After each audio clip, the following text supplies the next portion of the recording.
उजाले उनकी यादों की।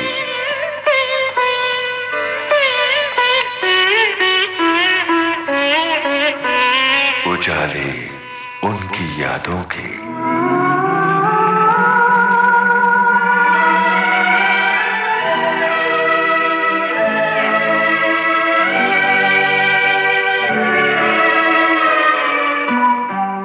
दोस्तों, आज इस प्रोग्राम में हम आपकी मुलाकात करवा रहे हैं फिल्म जगत के जाने माने लेखक और गीतकार हसन कमाल से।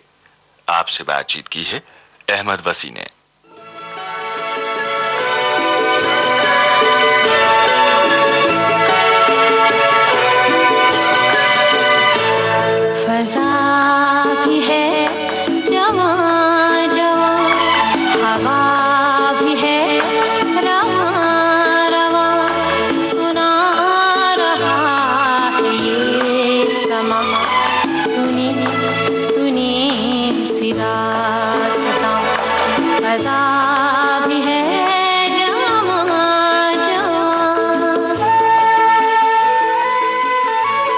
आमतौर पर किसी सिक्के के दो पहलू, दो रुख होते हैं, लेकिन हमने बाजार में एक ऐसा सिक्का भी चलते देखा है जिसके सिर्फ दो रुख नहीं, दो पहलू नहीं, कई पहलू और कई रुख हैं।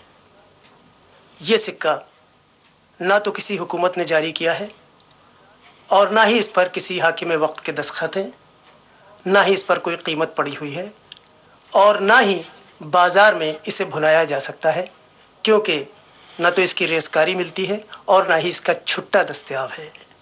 लेकिन इस सिक्के पर एक नाम जरूर लिखा है, हसन कमाल।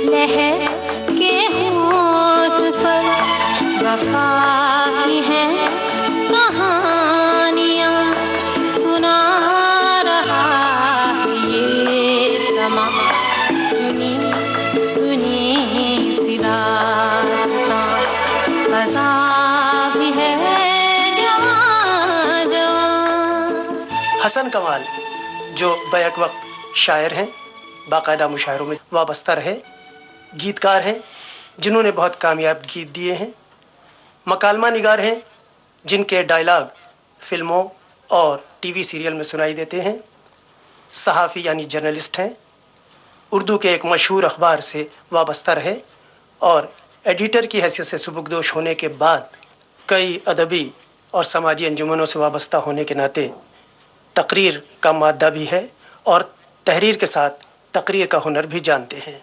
और हम इनसे एक दोस्ताना और बेतकल्लुफ़ाना गुफ्तगू इस गुजारिश के साथ कर सकें, अभी तो बात करो सिर्फ दोस्तों की तरह, फिर इख्तिलाफ के पहलू निकालते रहना। वाह। और मैं हसन कमाल साहब से दरख्वास्त करूंगा कि वो अपनी ज़िंदगी के बारे में और बम्बई में अपनी जद्दोजहद के बारे में कुछ हमको और हमारे सुनने वालों को बताएं। ऐसा है वसी साहब कि कहानियाँ सबकी एक जैसी होती हैं। वाह। कोई कहानी बीच में कहीं टूट जाती है, किसी मोड़ पर रुक जाती है और कोई कहानी आगे चलती रहती है। तो हमारी और आपकी कहानी में कोई ख़ास फ़र्क है सिवाय इसके कि बचपन में गाने सुनने का शौक़ था और ये वो ज़माना था जब लखनऊ में जहाँ हमारा बचपन गुजरा, पूरे महल्ले में 3 ग्रामोफोन होते थे। अच्छा। चुनांचे उन पर जब उन घर के मालिकों का जी चाहता था और वो उन पर रिकॉर्ड बजाते थे तो हम जाके दरवाज़ों से चिपक जाते थे। वहाँ से गाने सुनने का शौक़ हुआ। लेकिन उन दिनों के गाने भी इतने दिलफरेब और शायराना हुआ करते थे कि यकीनन अपनी तरफ खींच लिया करते थे। बिल्कुल, मुझे अच्छी तरह याद है बचपन में मैंने एक गाना सुना था। वो गाना मैं आपको भी सुनाऊंगा और सुनने वालों को भी। लेकिन उस गाने ने क्यों मुझे आज तक मेरा पीछा नहीं छोड़ा, उसकी वजह यह है कि जब मैंने गाना सुना तो उसमें 2 लाइनें आईं। आ रात जा रही है यूं जैसे चांदनी की बारात जा रही है। वाह। ये आ रात और बारात की तकरार मुझे इतनी पसंद आई कि आज तक काफिये की तकरार मेरा पीछा छोड़ती नहीं। तो ये इससे अंदाजा ये होता है कि वो शायरी का कीड़ा कहीं जन्म ले चुका है। चुनांचे ये वो पहला गाना है कि जिसने बरसों मुझे परेशान किया रखा, आज तक परेशान करता है। और जब नूरजहां जी यहाँ तशरीफ लाई थी एक प्रोग्राम में, तो वो इस गाने की रिहर्सल कर रही थी BR स्टूडियोज में। और मुझे याद है कि मैं रिहर्सल के वक्त मौजूद था और जब नौशाद साहब ने हारमोनियम पर हाथ रखकर आवाज दे कहाँ है कहा, तो उन्होंने पहला मिसरा, पहली लाइन दोहराई, आवाज दे कहाँ है, और फूट फूट कर रोने लगी। नौशाद साहब आवाज दीजिए, कहाँ है महबूब साहब, कहाँ है फला साहब, कहाँ है खेमचंद प्रकाश जी, कहाँ हैं हमारे दोस्त, कहाँ हैं हमारे साथी। तो मुझे लगा कि वो आ रात जा रही है बारात जा रही है का सिलसिला टूटा नहीं, मेरी जिंदगी में नहीं टूटेगा। वाह। ये गाना मैं आपको सुनाता हूँ फिल्म अनमोल घड़ी का, जिसकी म्यूजिक नौशाद साहब ने दी है। आवाज दे कहाँ है दुनिया मेरी जवा है, आबाद मेरे दिल में उम्मीद का जहां है, दुनिया मेरी जवा है, आवाज दे कहाँ है।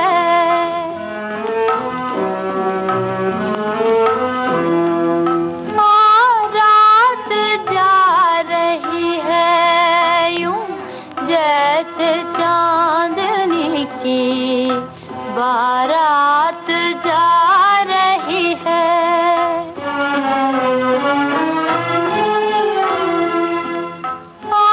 रात जा रही है यूं जैसे चांदनी की बारात जा रही है, चलने को अब फलक से तारों का कारवां है, चलने को अब फलक से तारों का कारवां है, ऐसे में तू कहाँ है, दुनिया मेरी जवां है, आवाज दे कहाँ है।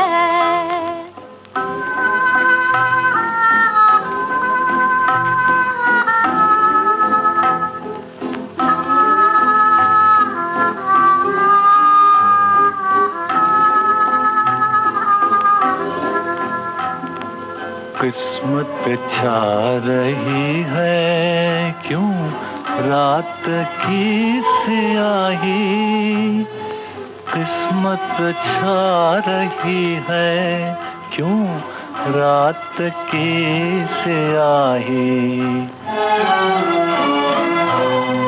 गिरा है मेरी नींदें तारों से ले गवाही, गिरा है मेरी नींदें तारों से ले गवाही,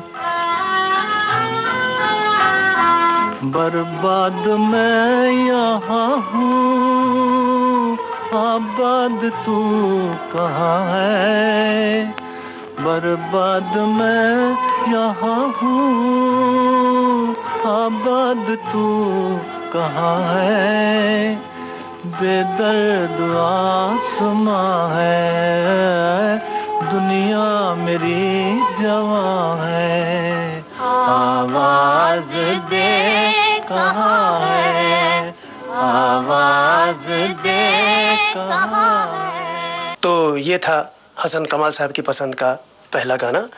और हसन कमाल साहब गुफ्तगू के बीच जिक्र छिड़ा लखनऊ का। अब लखनऊ एक ऐसी जगह है जिसके लिए ये कहा जाता है कि जहाँ का खोंचे वाला भी तुकबंदी करता है। कलाकंद बाजूबंद हीरा लाल मोती चंद, जी जी। या लैला की उंगलियां हैं मजनू की पसलियां जी, जी। हैं, क्या खूब ककड़ियां हैं। और ये भी कहा जाता है कि गोमती का पानी जिस इंसान ने 1 साल पी लिया उसकी कई नस्लें तुकबंदी करती रहती हैं। जी बिल्कुल दुरुस्त। तो कुछ लखनऊ के बारे में, और वहाँ की गलियाँ तो इंसान के दिल और दिमाग दोनों पर यानी उसका पीछा छोड़ती ही नहीं। बम्बई जाए आदमी या लंदन जाए या अमेरिका जाए, लखनऊ की गलियाँ साथ चलती हैं। आप बिल्कुल सही फरमा रहे हैं। ऐसा हो गया मुझे इस शहर बम्बई में, जिसे स्वर्ण नगरी, नगरों की दुल्हन, उरूसुल बलाद, पता नहीं क्या क्या कहा जाता है, मगर यकीन कीजिए कि इस बरस में ये शहर मुझे जीत नहीं पाया। बिल्कुल। और मुझे लगा कि मेरे अंदर जो लखनऊ जिंदा है, जी रहा है, उस लखनऊ को जीतना मुमकिन भी नहीं।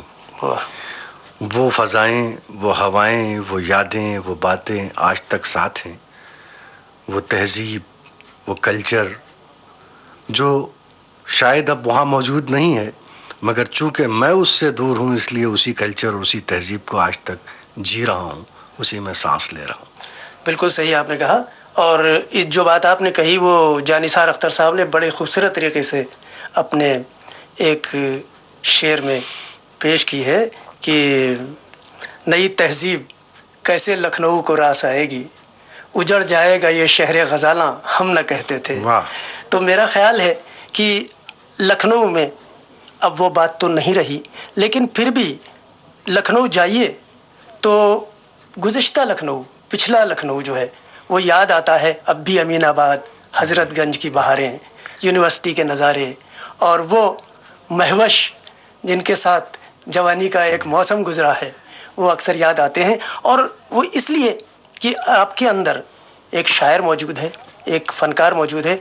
तो उस फ़नकार ने लखनऊ की फ़ज़ा में आपको किस तरह आगे बढ़ने में मदद की, इसलिए मैंने ये सवाल किया।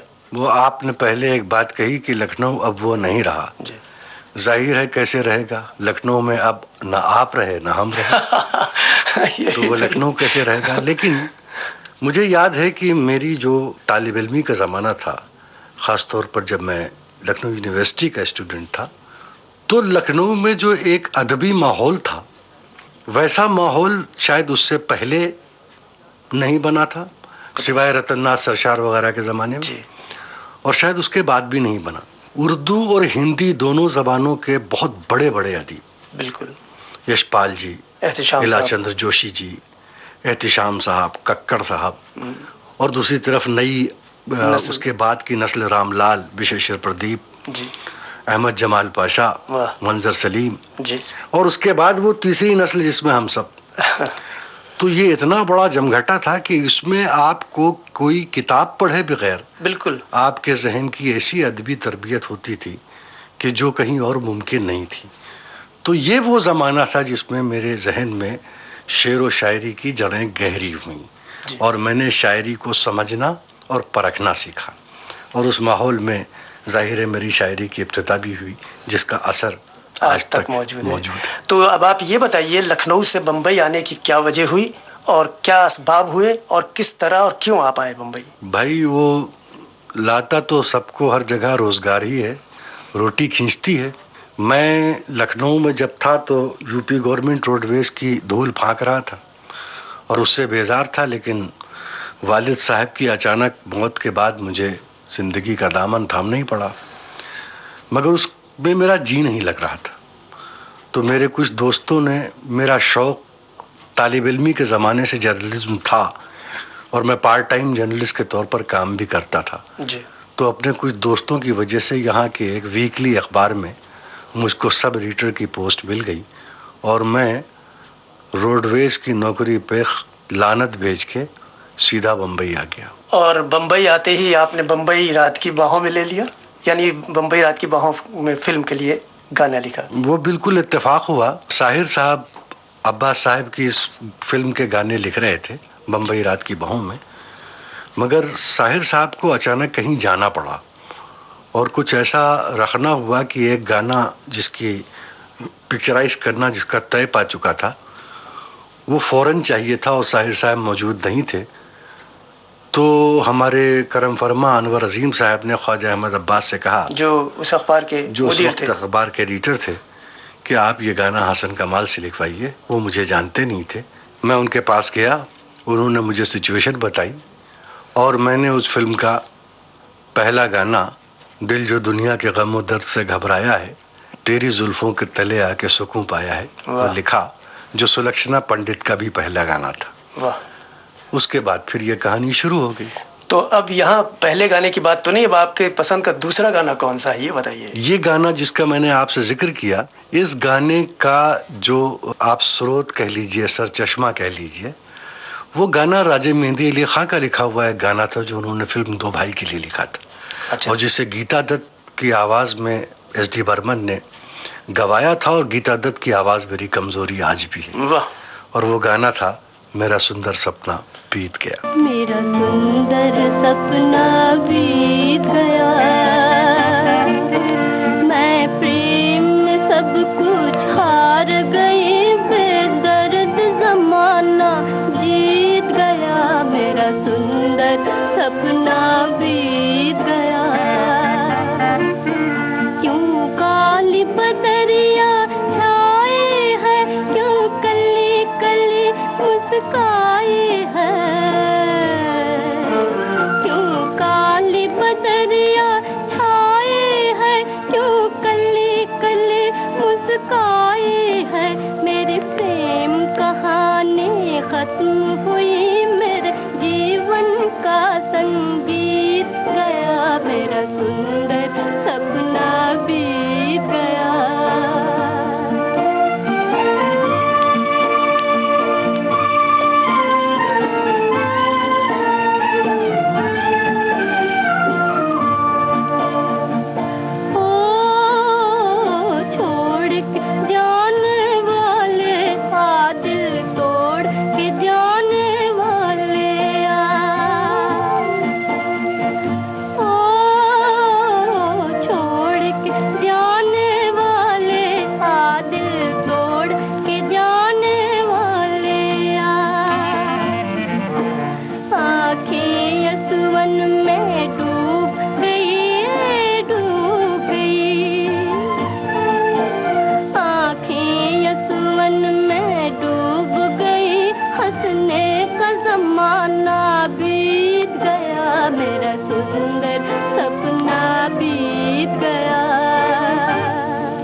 इनसे हमारा अगला सवाल ये है कि फिल्म निकाह आपको कैसे मिली और किस तरह आप बी.आर. चोपड़ा साहब तक पहुंचे और इतने कामयाब गाने लिखे। ये एक अजीब बात है कि शाहिर साहब ने मेरी ज़िंदगी में बहुत अहम रोल अदा किया। एक मर्तबा ऐसा हुआ कि वो नहीं थे, मुझे लिखना पड़ा। दूसरी मर्तबा काश ऐसा ना होता, उनका इंतकाल हो चुका था और बी.आर. फिल्म्स में वो मुस्तकिल गाने लिखते थे और चोपड़ा साहब खासे परेशान थे कि किस तरीके से ये सिलसिला बराबर किया जाए। तो उन्होंने मुख्तलिफ लोगों से जिक्र किया और उन मुख्तलिफ लोगों में नौशाद साहब भी शामिल थे। अच्छा। तो नौशाद साहब चूँकि मेरे बहुत ही करीब थे, मुझे लेकिन उसमें तो नौशाद साहब का म्यूजिक बिल्कुल नहीं थे। उन्होंने जिक्र किया कि मुझे किसी गीतकार की तलाश है और नौशाद साहब ने वहाँ पर मेरा नाम लिया। और उस वक्त तक मैं सिर्फ एक आध गाना कहीं लिख चुका था, जैसा आपको मालूम है। उन्होंने मुझे बुलाया बी.आर. चोपड़ा साहब ने, और बगैर किसी तमहीद के ये कहा कि भाई ये गाना लिखना है आपको, हमें 5 दिन के अंदर चाहिए। और मैं बहुत घबराया, और एक तो ये कि यहाँ पर साहिर साहब लिखा करते थे, बहुत नर्वसनेस थी, लेकिन किसी तरीके से हिम्मत करके मैं ये 4-5 शेर लिख के ले गया। दिल के अरमां आंसुओं में बह गए, और इत्तेफाक से मेरे अरमान आंसुओं में नहीं बहे, उन्होंने वो गाना पसंद कर लिया। सिर्फ यानी इसी गाने की बिना पर कहना चाहिए सलमा आगा बाकायदा एक जी हाँ गायिका बन गई और उनका ये उनकी जिंदगी का बेहतरीन गाना माना जी हाँ। जिस वक्त ये गाना रिकॉर्ड हुआ तो मैंने अपने इंथुजियाज्म में और जोश में अपने दोस्तों को सुनाया कि भाई मेरा गाना रिकॉर्ड हुआ, आप सुने। उन्होंने सुना और मुझसे बड़ा इजहार हमदर्दी किया। उन्होंने कहा कि इस म्यूज़िक का ज़माना ख़त्म हो चुका है, तुमने बहुत अच्छा गाना लिखा है, लेकिन न ये आवाज़ एक्सेप्ट होगी और न अब ये म्यूज़िक एक्सेप्ट होगा। मैं बहुत नर्वस हुआ। इत्तेफाक से जब फिल्म रिलीज़ हुई, गाना चला, और ऐसा चला कि आप सब जानते हैं।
प्यार के किस्से अधूरे रह गए, प्यार के किस्से अधूरे रह गए।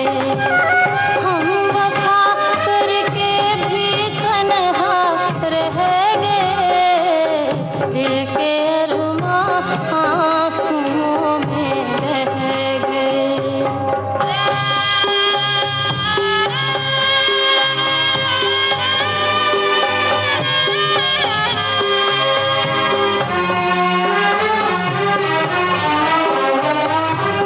शायद उनका आखिरी हो ये सितम,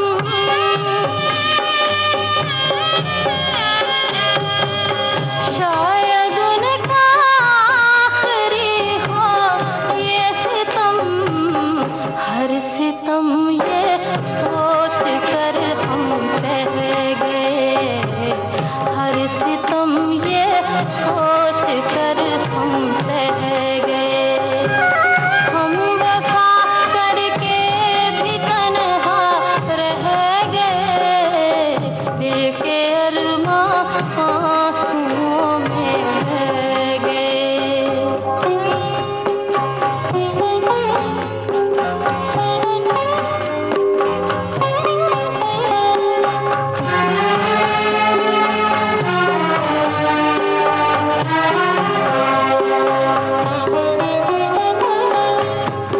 खुद को भी हमने मिटा डाला, मगर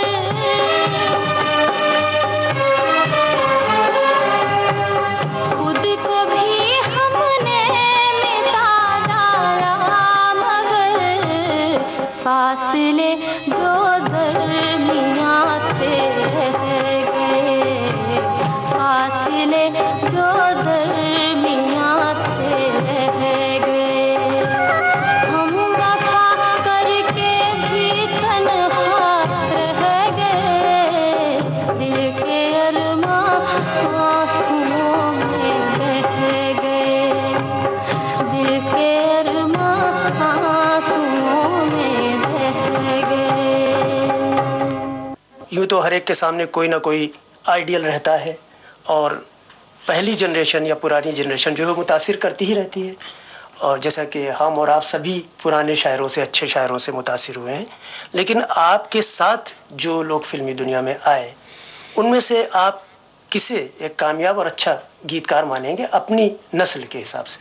मैं समझता हूँ कि कई शायर, मुझे ये तो नहीं मालूम मेरे साथ आए थे या मुझसे पहले या मेरे बाद, जिनमें से चंद में बड़ी जान और बड़ी आन थी, और उन्हें बहुत ज़्यादा मौका नहीं मिला। लेकिन मेरा ज़ाती ख्याल ये है कि उन्हें नेग्लेक्ट करके लोगों ने थोड़ी नाइंसाफ़ी से काम लिया। उसमें एक नाम जो बार बार मेरे जहन में आता है वो योगेश का है। इंतहाई कामयाब गीतकार और इंतहाई खूबसूरत गीतकार।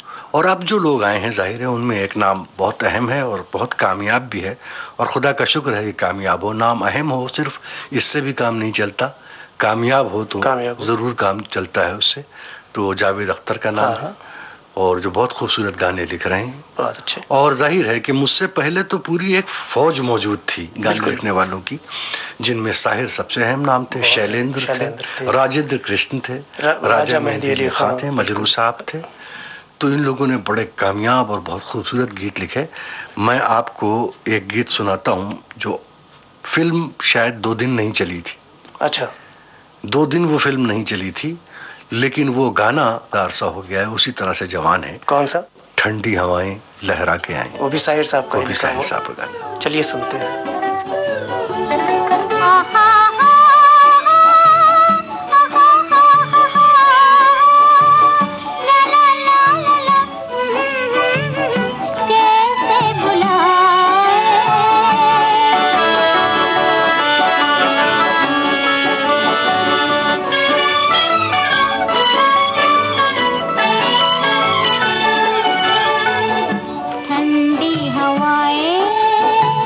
लहरा के आए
आपको अगला गाना जो अपनी पसंद का सुनाता हूँ वो शैलेंद्र का लिखा हुआ है।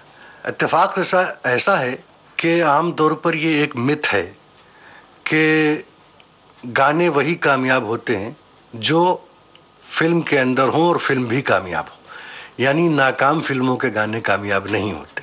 मेरा ऐसा मुशाहिदा है और मेरा कंटेंशन है कि गाना एक अलग यूनिट है, उसकी कामयाबी और नाकामयाबी का फिल्म की नाकामयाबी और कामयाबी से ताल्लुक़ हो, ऐसा कोई ज़रूरी नहीं। मैं आपको जो गाना बता रहा हूँ वो फिल्म बसंत बहार का है, शैलेंद्र का लिखा हुआ, भय भंजना वंदना सुन हमारी। मैं समझता हूँ इतना खूबसूरत भजन कम ही लिखा गया। भय भंजना वंदना सुन हमारी, भय भंजना वंदना सुन हमारी, तरस तेरे मांगे ये तेरा पुजारी, भय भंजना।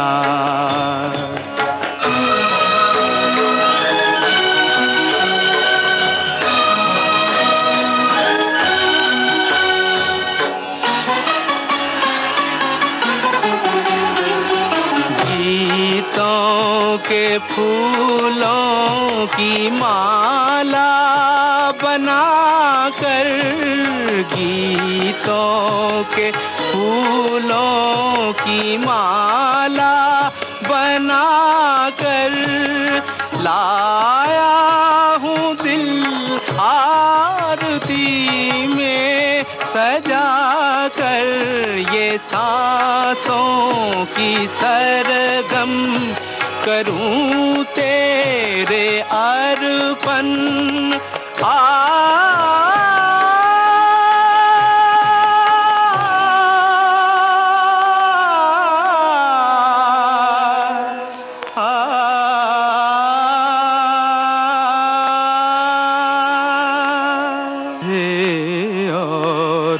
क्या दूं मैं ठहरा भिखारी तुझे, और क्या दूं मैं ठहरा भिखारी, दरस तेरे मांगे ये तेरा पुजारी, भय भंजन। हसन कमाल साहब से अगला सवाल मेरा ये है कि फिल्मी दुनिया मसलहत की दुनिया है, बहुत से समझौते करने पड़ते हैं, बहुत सी जगहों पर अपने दिल को, अपने फ़न को कहीं ना कहीं किसी न किसी तरह किसी हद तक मारना पड़ता है, दबाना पड़ता है। क्या आपकी ज़िंदगी में आपका कोई तजुर्बा ऐसा है?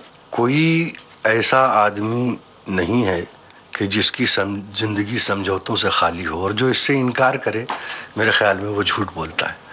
समझौते कोई ऐसी बुरी चीज़ भी नहीं। अच्छा। समझौता कोई गाली नहीं। हाँ, अगर वो समझौता आपके ज़मीर के खिलाफ है जी, या कोई समझौता ऐसा है जिससे समाज पर असर पड़ता है जी, तो यकीनन आप काबिल मलामत हैं। लेकिन अगर समझौता दूसरे और दूसरे की ज़रूरत को एडजस्ट करने का नाम है तो ये समझौता तो आदमी को करना ही पड़ता है। मुझे भी करना पड़ा।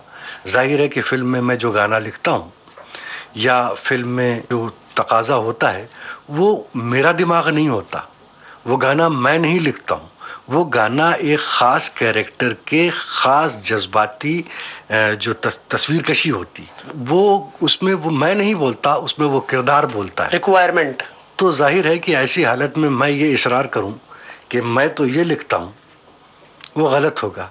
उस वक्त मुझे जिस तरीके से एक्टर को एक पर्टिकुलर कैरेक्टर के कालिब में ढल जाना पड़ता है, उसी तरीके से सॉन्ग राइटर को भी कहानी और किरदार की अहमियत को देखते हुए अपने आप को उसमें ढालना पड़ता है। अगर मैं कोई ऐसा गाना लिखूं जिसे मैं ये मुनासिब न समझूं कि मेरी बच्ची सुने, तो मुझे कोई हक नहीं कि मैं दूसरों की बच्ची को वो गाना सुनाऊं। अगर उसके लिए मैं समझौता करता हूं तो मैं अपने ज़मीर और अपने समाजी हालात के खिलाफ करता हूं, उसके मैं खिलाफ। तो अब कौन सा गाना आपके सामने। मैं बताता हूँ, एक गाना ऐसा है कि जो अपने साथ आपको एक अजीबोगरीब फजा में ले जाता है। देखिए गाना होता क्या है, गाना जो है वो लफ्ज और मौसीकी, शब्द और संगीत का बहुत खूबसूरत संगम। इनमें से कोई एक चीज कमजोर हो जाएगी तो गाना और कमजोर हो जाएगा। गायकी उसके बाद आती है, लेकिन इनमें से दो कोई चीज कमजोर हो गई तो गाना जो है वो कमजोर हो जाता है। अब एक गाना है फिल्म जाल का, वो अपने साथ मुझे ऐसी फजा में ले जाता है कि जो फजा मेरी दुनिया से बहुत दूर है, वो बहुत खूबसूरत है। ये रात ये चांदनी फिर कहाँ, सुन जा दिल की दास्तां। तो लगता है कि कोई दास्तान सुनाते हुए आपको इस दुनिया की सरहदों से दूर अपने साथ कहीं आसमानी फजाओं में लिए चला जा रहा है।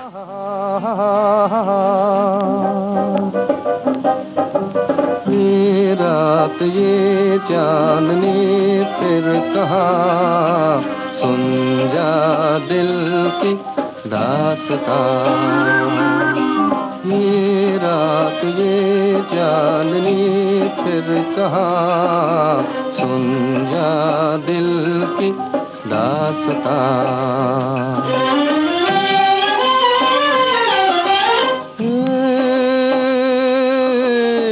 पेड़ों की शाखों पे सोई सोई चांदनी, पेड़ों की शाखों पे तेरे ख्यालों में खोई खोई चांदनी। और थोड़ी देर में थक के लौट जाएगी रात ये बहार की, फिर कभी न आएगी। दो एक पल और है ये समा, सुन जा दिल की दास्तां।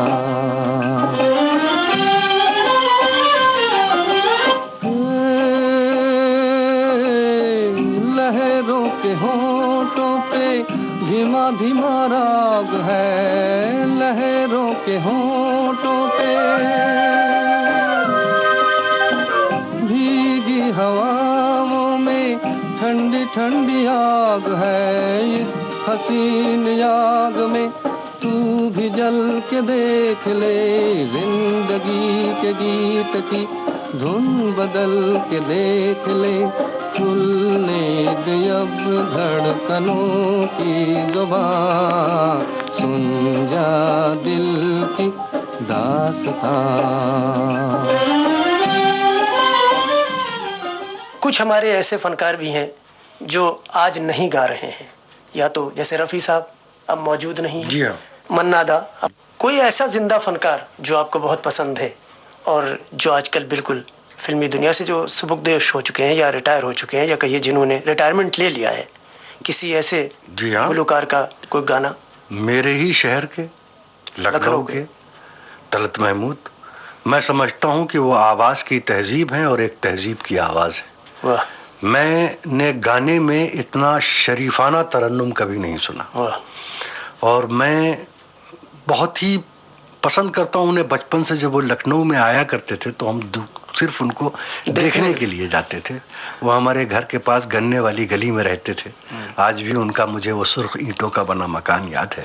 लेकिन हसन कमाल साहब, एक बात ज़रूर है, तलत साहब के गाने के लिए ये बहुत ज़रूरी है कि अल्फाज या बोल बड़े शायराना हों। देखिए, और उन्होंने हमेशा किया भी, उन्होंने सस्ते गीत गाए भी नहीं। और ये गाना जो मैं आपको सुनाने जा रहा हूँ टैक्सी ड्राइवर का है। इसमें अल्फाज, मौसीकी और उसके साथ गायकी का अंदाज देखिए आप। जाएं तो जाएं कहाँ। वाह। जाएं तो जाएं कहाँ, जाएं तो जाएं कहाँ, समझेगा कौन यहाँ दर्द भरे दिल की जुबान। जाएं तो जाएं कहाँ।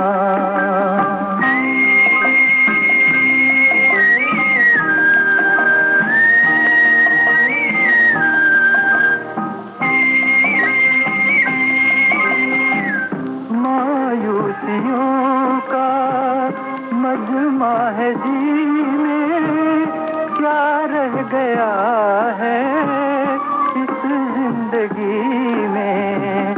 मायूसियों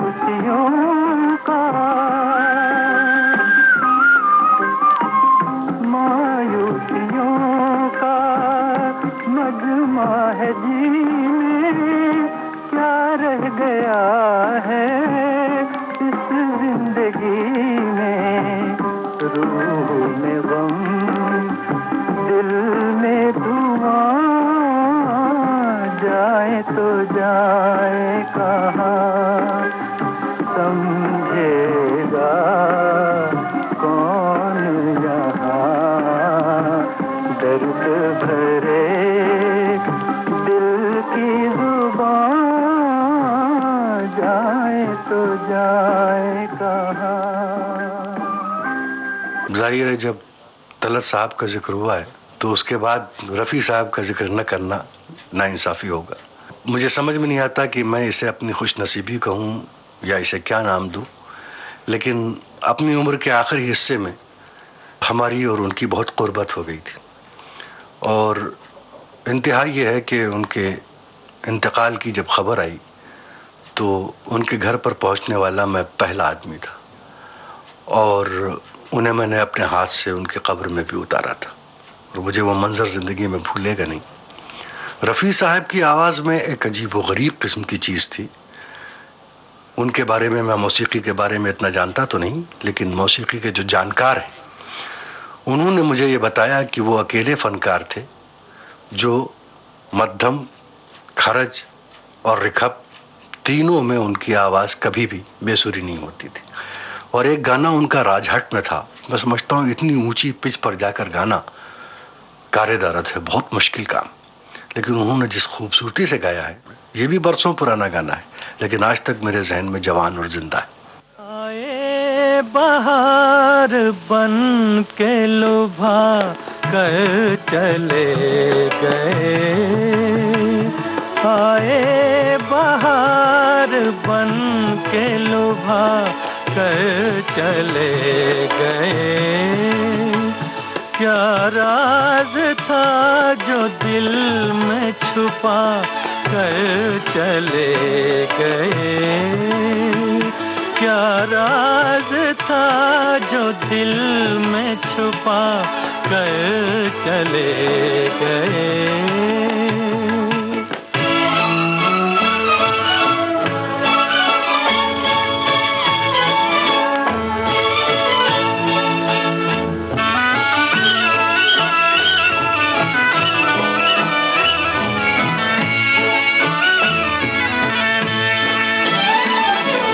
कहने को वो हसीन थे, आँखें थी बेवफा हो, आँखें थी बेवफा।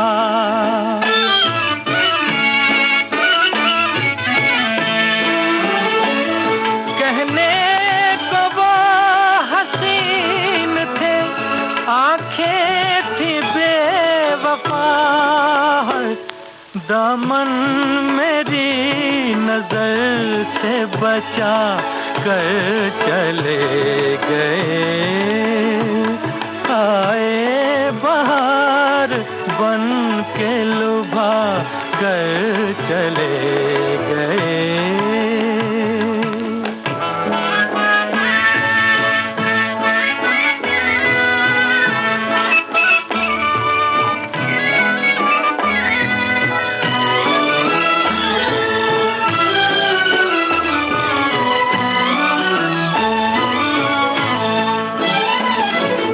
इतना मुझे बताओ मेरे दिल की धड़कनों है, दिल की धड़कनों।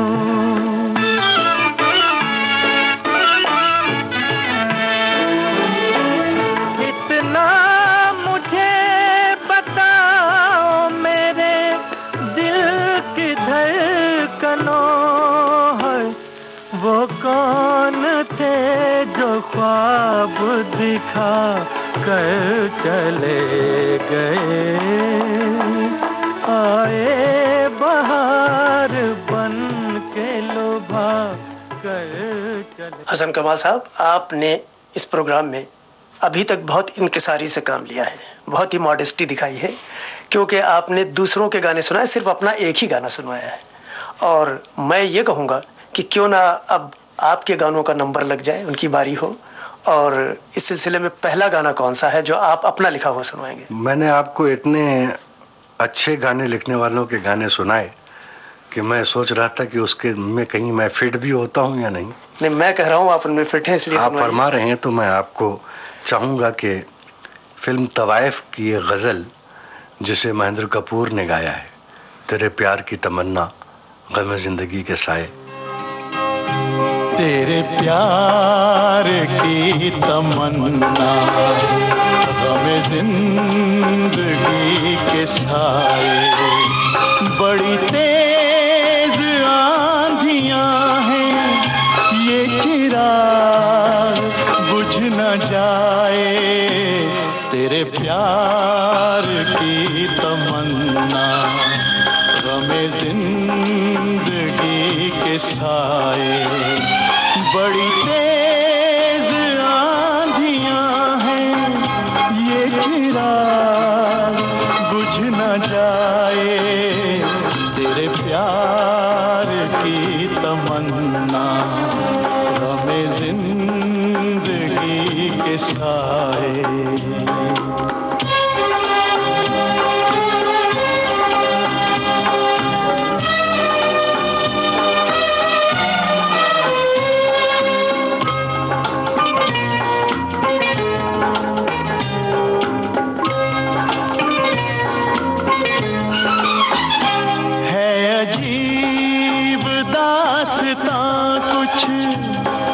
हमारी दास्तां भी है अजीब दास्तां कुछ, ये हमारी दास्तां भी कभी तुम समझ न पाए, कभी हम सुना न पाए।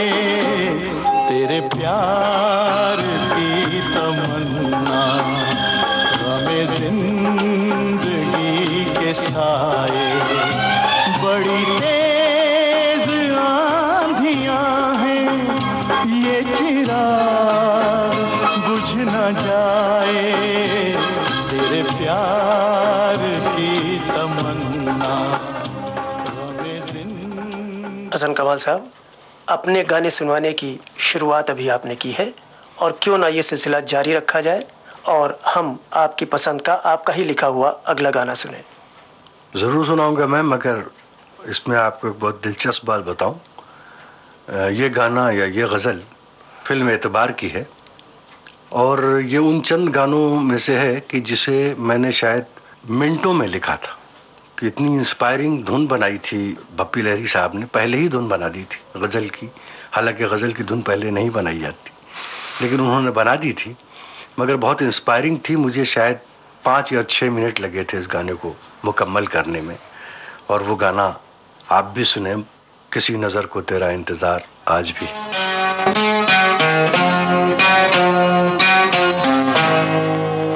किसी नज़र को तेरा इंतज़ार आज भी है, किसी नज़र को तेरा इंतज़ार आज भी है। कहाँ हो तुम के ये दिल बेकरार आज भी है। ओ किसी नज़र को तेरा इंतज़ार आज भी है।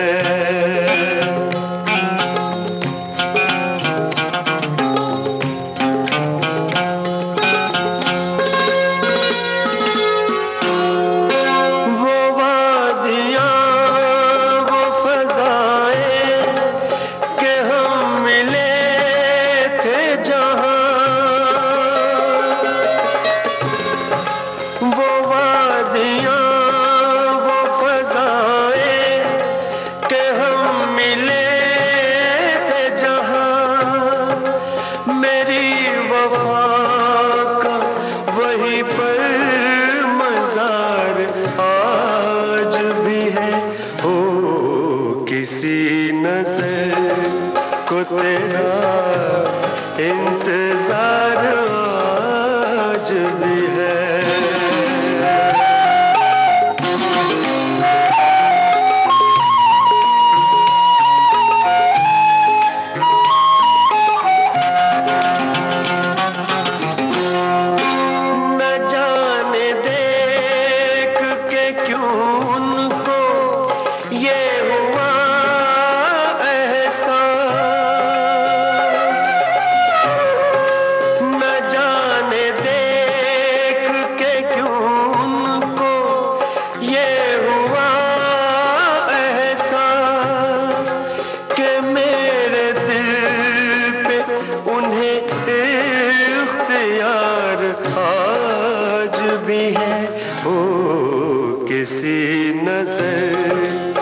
तेरा इंतजार आज भी है।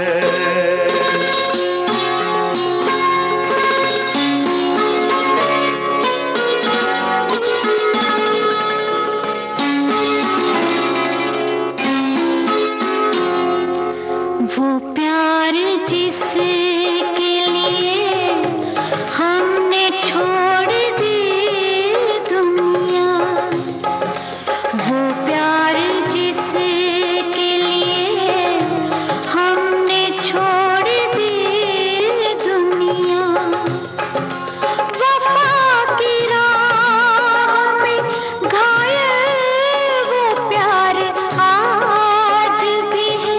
हो वो प्यार जिसके लिए हमने छोड़ दी दुनिया।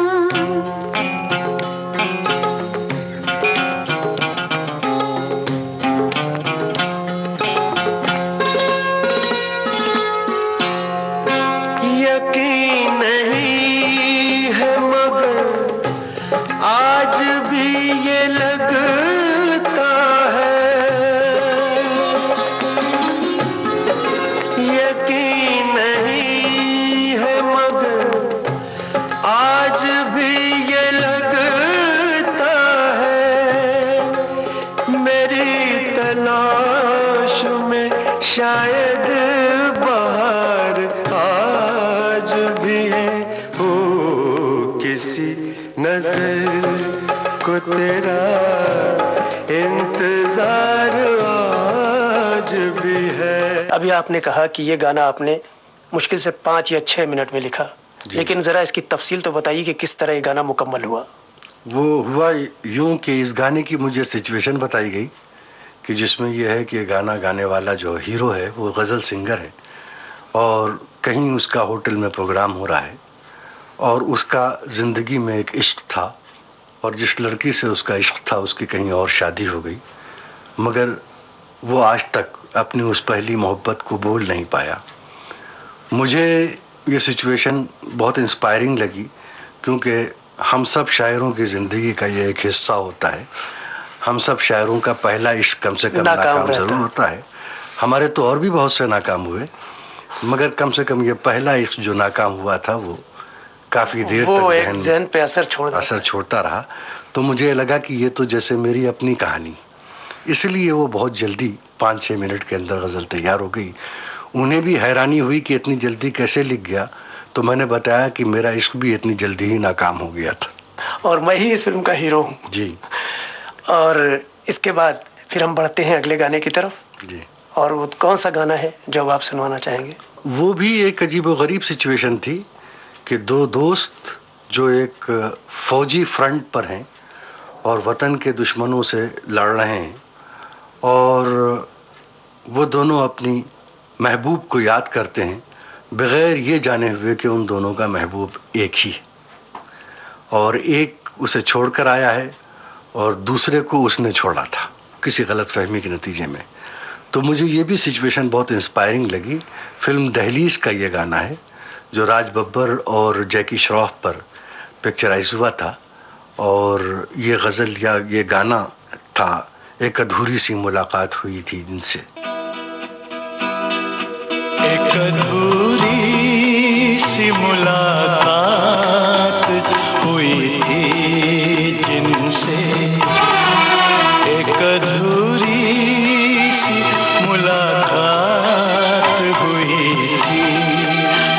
से, जाने अब उनसे मुलाकात कभी हो कि न हो। एक अधूरी सी मुलाकात हुई थी जिनसे।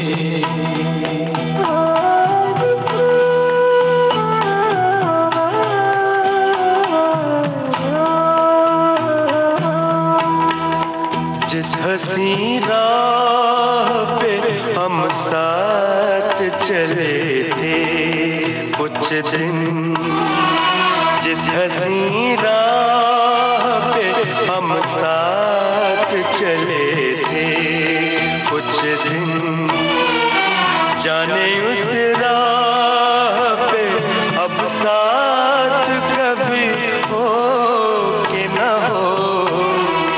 जिस हसी राह पे हम साथ चले थे कुछ दिन।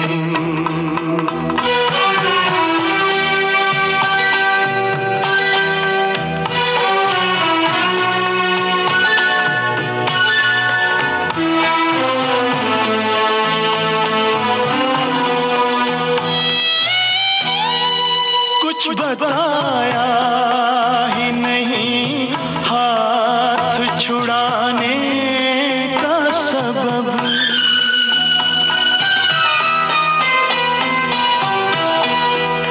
कुछ बताया ही नहीं हाथ छुड़ाने का सबब, फिर न आने का सबब, रूठ के जाने का सबब। पूछते उनसे मगर बात कभी हो कि न हो। एक अधूरी सी मुलाकात हुई थी जिनसे। आपने बम्बई आकर नौकरी की, शादी की, फिल्मों के लिए गीत लिखे, आपने मकालमे भी लिखे। ये भी बताते जाइए कि आपने किन किन फिल्मों के लिए या टीवी सीरियल के लिए मकालमे लिखे हैं। मैंने मजदूर के लिए मकालमे लिखे, दो गुलाब के लिए मकालमे लिखे। उसके अलावा एक टीवी सीरियल चेतन आनंद साहब का परमवीर चक्र, उसके लिए भी मकालमे लिखे। और मैं महाभारत की कथाएं, उसूल और बड़ा आदमी और औरत और भी चंद सीरियल्स हैं जिनमें इससे पहले सौदा मेरी एक सीरियल आ चुकी है और झांसी की रानी भी आ चुकी। ये लिखाई के अलावा आप एक बहुत ही अच्छी और मशहूर अंजुमन इंडियन परफॉर्मिंग राइट सोसाइटी से भी वाबस्ता हैं, जहां फनकारों के हुकूक दिलाए जाते हैं। आप इसके बारे में भी कुछ इस प्रोग्राम के जरिए लोगों को बताइए। IPRS हमारी एक बहुत एक्टिव ऑर्गेनाइजेशन है जिसने दुनिया भर की तरह अब हिंदुस्तान में भी म्यूज़िक के कॉपीराइट्स को प्रोटेक्ट करना शुरू किया है। यानी हमारे म्यूज़िक को अगर कोई अपने कमर्शियल पर्पसेस के लिए इस्तेमाल करना चाहे तो उसे म्यूज़िक डायरेक्टर और गाने लिखने वाले को लाइसेंस फीस दिए बिना उस गाने को इस्तेमाल करने की इजाज़त नहीं है। चाहे वो फिल्मी हो या गैर फिल्मी, चाहे वो फिल्मी हो या गैर फिल्मी हो। गवर्नमेंट ऑफ इंडिया ने उसे अब एक ऐसा जुर्म बना दिया है जिसके लिए 3 साल की कैद भी हो सकती है। चुनांचे मेरी गुजारिश है कि आप लोग जब कभी भी गाने सुने तो IPRS को ज़रूर मुत्तला कर दें और उसे लाइसेंस फीस भी दें। शुक्रिया। और यही नहीं, आपने पर्दे पर भी अपने अदाकारी का मुजाहरा हल्का छोटा सा ज़रूर सही लेकिन किया है। तो मुझे मजदूर फिल्म का एक सीन याद आ रहा है जिसमें आप दिलीप कुमार जैसे अदाकार के सामने डॉक्टर की हैसियत से खड़े हैं। आप इसके बारे में कुछ बताइए कि ये शौक आपको किस तरह हुआ और कहाँ तक ले गया आपको। अब कहिए तो लोगों को सुनाने के लिए कोई बहुत खूबसूरत सी कहानी गढ़ के सुना दूं, वरना बात सिर्फ इतनी थी कि जिस एक्टर को वो कैरेक्टर करना था वो कम वक्त आया नहीं। तो दिलीप साहब ने कहा मुझसे कि चूना लगाओ तुम अपने चेहरे पर और खड़े हो जाओ। तो मुझे कुछ मालूम नहीं था कि कैमरा किस तरफ है, तो उन्होंने मेरा शाना पकड़ के इस जोर से झटका दिया कि मेरा चेहरा कैमरे की तरफ हो गया। उसके बाद लोग ये समझने लगे कि मुझे एक्टिंग करना आती। उसके बाद एक ऐसी कानून सीरियल बनी जिसे मैंने लिखा भी था, उसमें जज के कैरेक्टर की ज़रूरत पड़ी, तो फिर मालूम हुआ जज साहब जो थे वो तशरीफ़ नहीं लाए, चुनांचे उन्होंने जज बना दिया। अब जो जज बना तो ऐसा लगा कि जैसे वाकई में बहुत अच्छा इंसाफ करता हूँ, हालांकि नहीं करता, मगर ये कि वो समझने लगे कि जजमेंट तो मुझसे अच्छा कोई कर ही नहीं सकता। तो मगर वो लेकिन औरत का इंसाफ सही कीजिएगा। हाँ, कोशिश करूंगा। उसने तो मेरे साथ बहुत अच्छा इंसाफ नहीं किया, मगर फिर भी, लेकिन ये जरूर है कि वो एक्टिंग महज एक मेरी ना हॉबी है, इत्तेफाक है जी। बहरहाल हसन कमाल साहब, आपकी हमजहत शख्सियत के बारे में हमने अभी सुना और जाना, और चलते चलते आपकी नज़र ये शेयर करूंगा कि हमारी कदर करो ऐ सुखन के मत वालो, गजल को फिर न मिलेगा मिजाज दा हमसा। वाह, शुक्रिया। हर एक पल को ढूंढता, हर एक पल चला गया, हर एक पल फिराक का, हर एक पल विसाल का, हर एक पल गुजर गया, बना के दिल पे निशान, सुना रहा है ये समा, सुनी सुनी सिदा। उजाले उनकी यादों के